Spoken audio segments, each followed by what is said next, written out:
It's easy to understand that all things will eventually come to an end, especially since death is inevitable.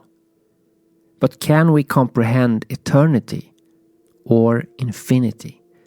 After all, it is the essence of the universe.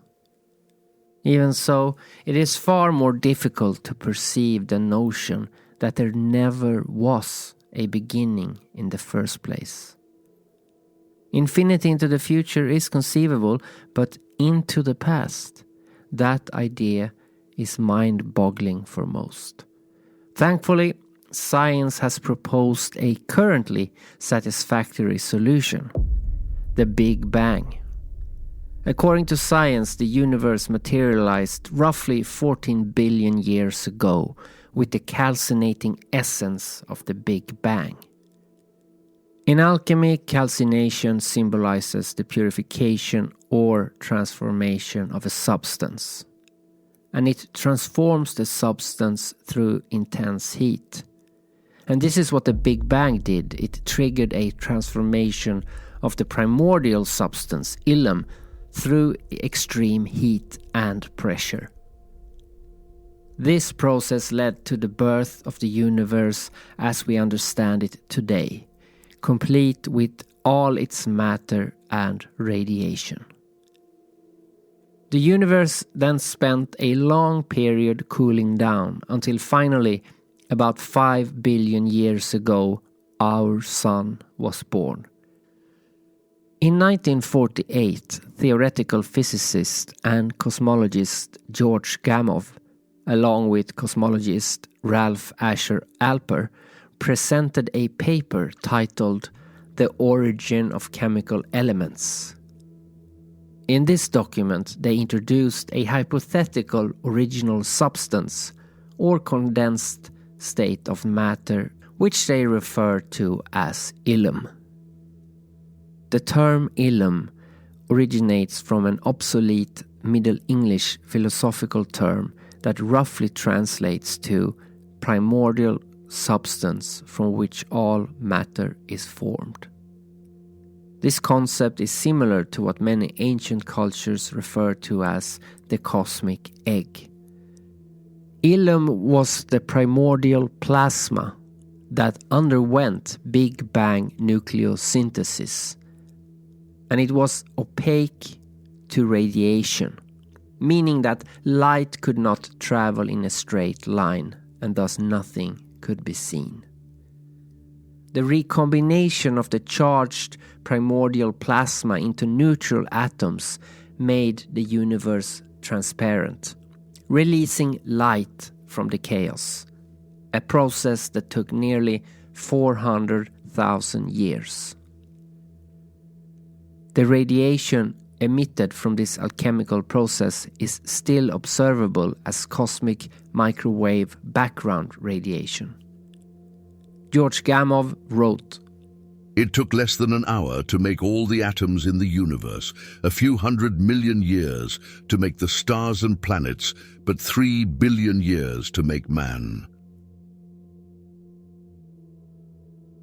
Understanding how the universe came into existence is a significant achievement. However, it doesn't address an even more critical question. It's a question that I cannot answer for you. It's a question you'll have to ponder on your own. Why was the universe born? Why did it come into existence at all?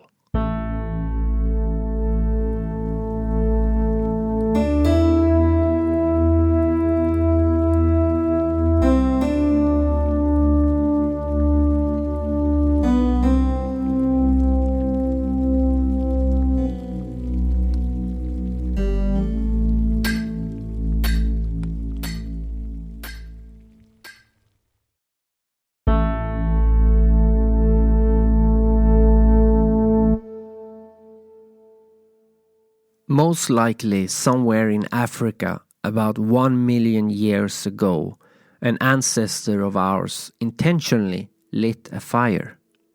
Were those early flames a sign that we would one day achieve enlightenment? on a global scale? Or were they a sign that we would eventually set the entire world ablaze?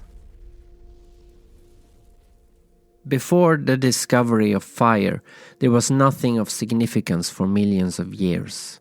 However, not long after, in evolutionary terms, we walked on the moon. The creation of fire occurred during the Middle Pleistocene, approximately 200,000 years ago, though some suggest it might have been earlier. One crucial aspect of the art of alchemy is its nature as an art form. Drawings, paintings, and symbols all play an essential role in understanding alchemy. Art was also a crucial component in the emergence of human consciousness, as illustrated by cave art. The intricate drawings and symbols found in these early artifacts offer a glimpse into the cognitive evolution of Homo sapiens. It is believed that the capacity to produce such symbolic representations reflects a heightened level of self-awareness and cognition, indicative of the emergence of consciousness. The mushrooms grow in the manure of the cattle. When the hunting packs of early primates followed along behind the cattle, they inevitably encountered the mushroom, ate it, had their visual skills thereby increased, bred more readily therefore, and survived more easily than their non-mushroom eating cousins. And so the eating of mushrooms and the development of higher aspects of consciousness, including self-reflection, were thereby enforced, leading to the conclusion that it was actually a symbiotic relationship between early primates and these hallucinogenic plants that laid the basis for the appearance of what we call human beings. Fire is one of the four elements central to the art of alchemy, typically represented by a triangle or pyramid-shaped symbol. This simple depiction mirrors the rising flames of a real fire. In alchemy, fire is usually red or sometimes yellow. It embodies heat and dryness, often symbolizing emotion, masculinity, thought, and action. Anything that might be perceived as highly reactive or catalytic are primarily symbolized as fire. Calcination is the process of utilizing fire to burn away any unwanted material, revealing the essence.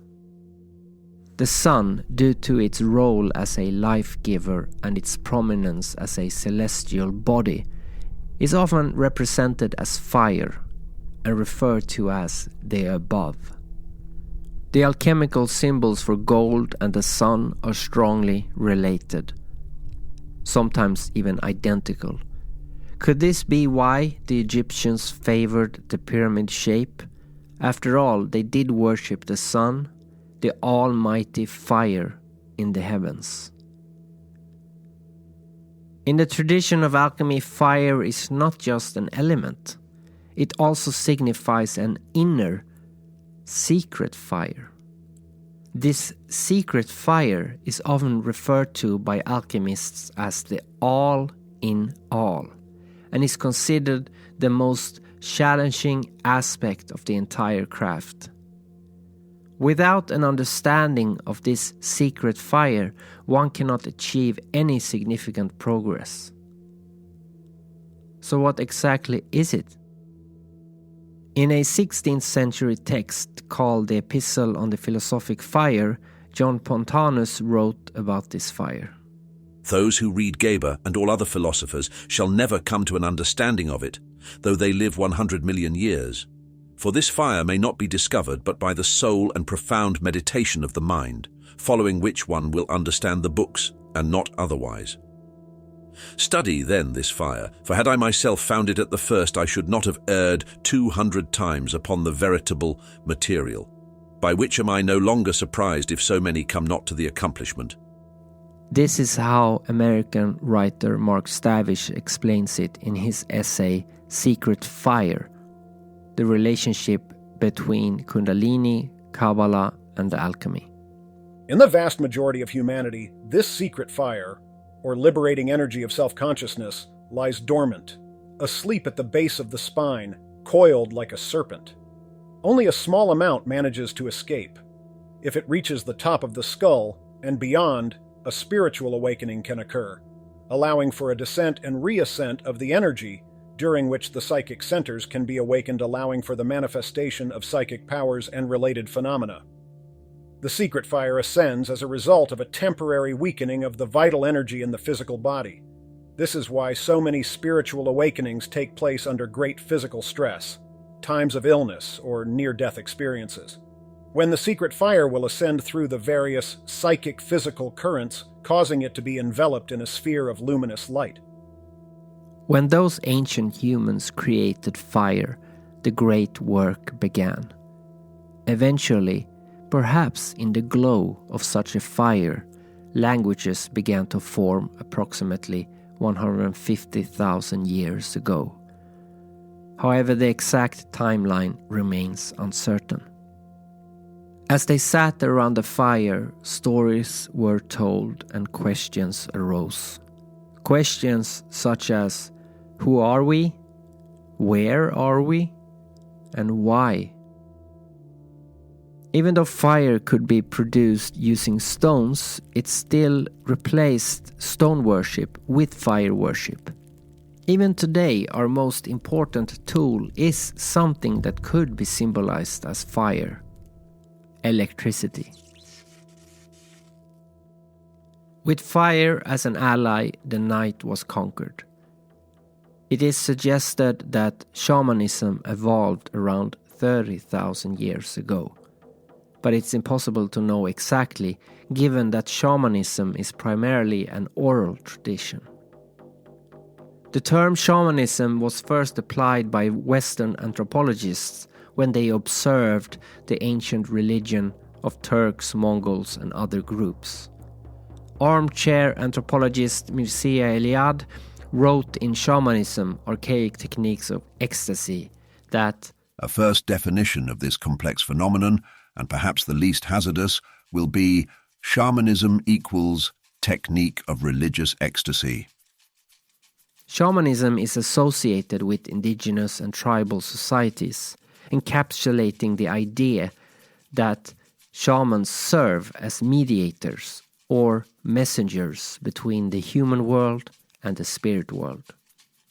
Shamans treat ailments and illnesses by healing the soul.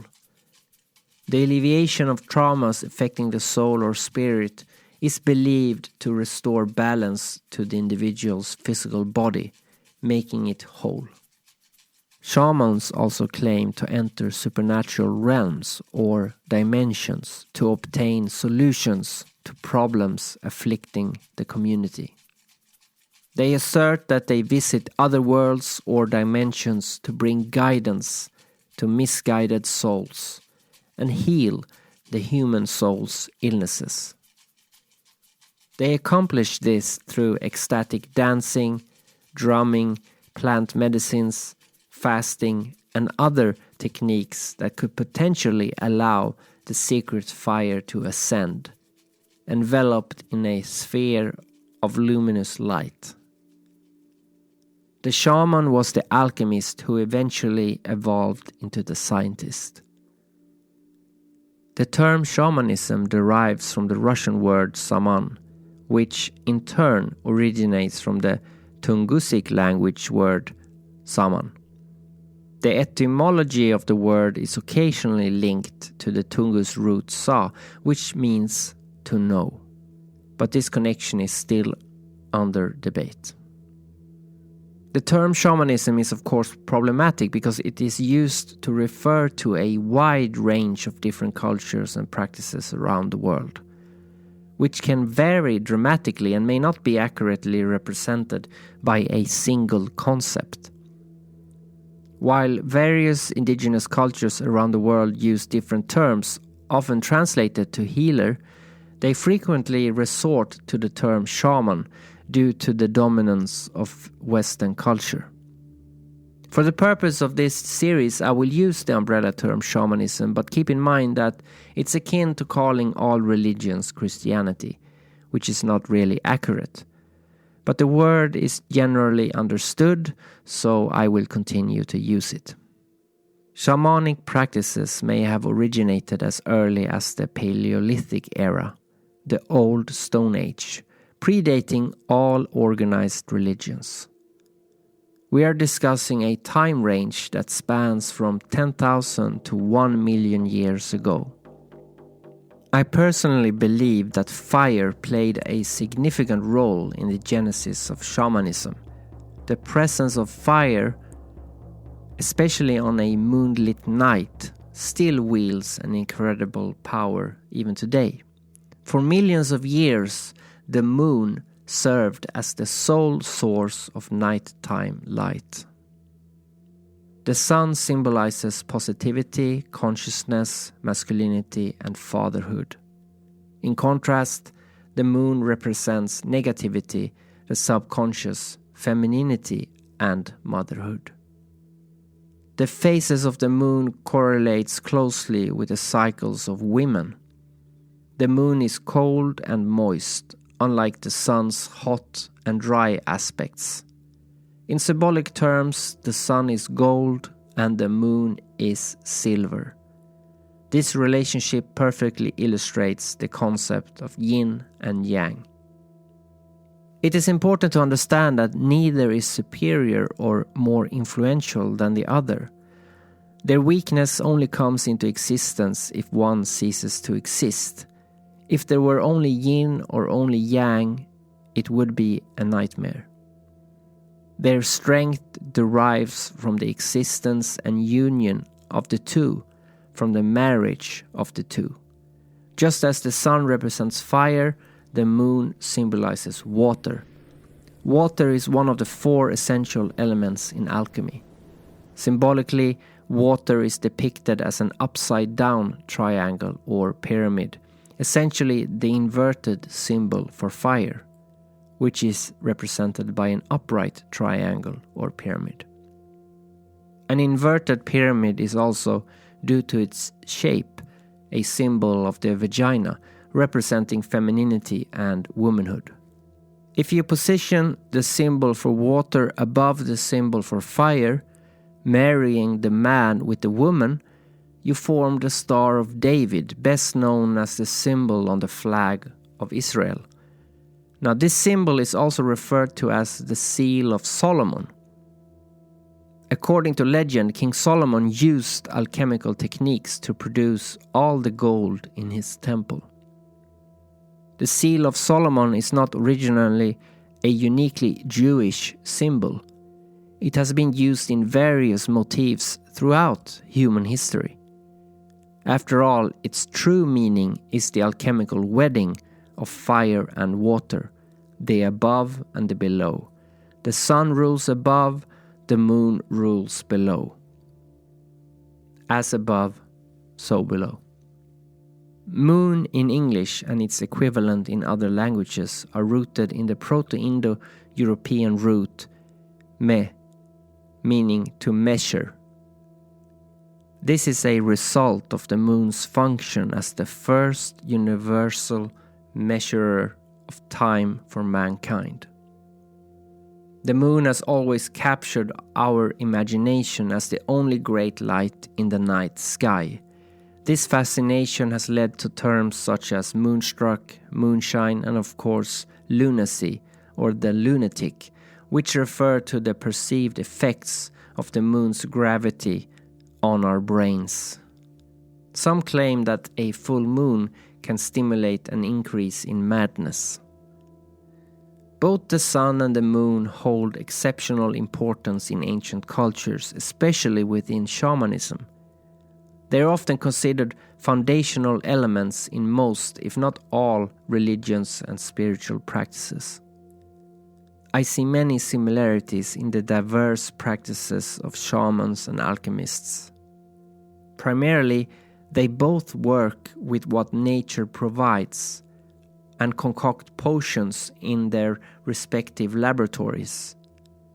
They use mind-altering substances to varying degrees and are innately spiritual.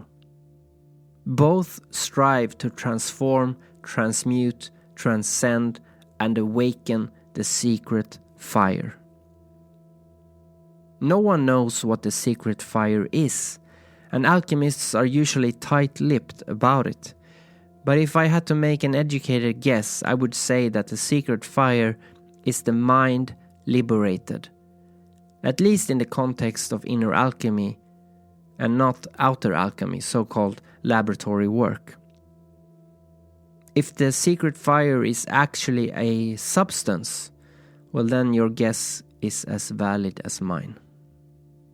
Following the discoveries of fire and language, our ancestors approximately 26,000 years ago learned that they could transform soft, wet clay into dry, hard stone, leading to the development of pottery and the use of kilns and ovens. This marked a significant revolution and in essence was an alchemical process as they transformed one substance into something completely different. Then about 10,000 years ago and continuing until around 3,000 years ago, numerous significant discoveries were made. These included metallurgy, melting, casting, and working with materials such as copper, lead, gold, silver, and antimony, a lustrous gray metalloid. Antimony is primarily found in nature as the sulfide mineral stibnite. Certain compounds of antimony can be toxic, with effects similar to arsenic poisoning. Additionally, during this period, glass was discovered.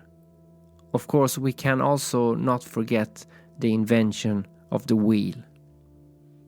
The invention of the first writing systems roughly coincides with the beginning of the Bronze Age in the late 4th millennium before Christ.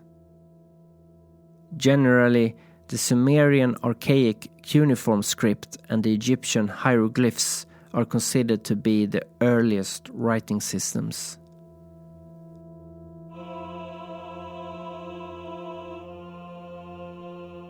According to ancient Egyptian mythology, Thoth, the god of wisdom, bestowed the gift of written language upon humanity.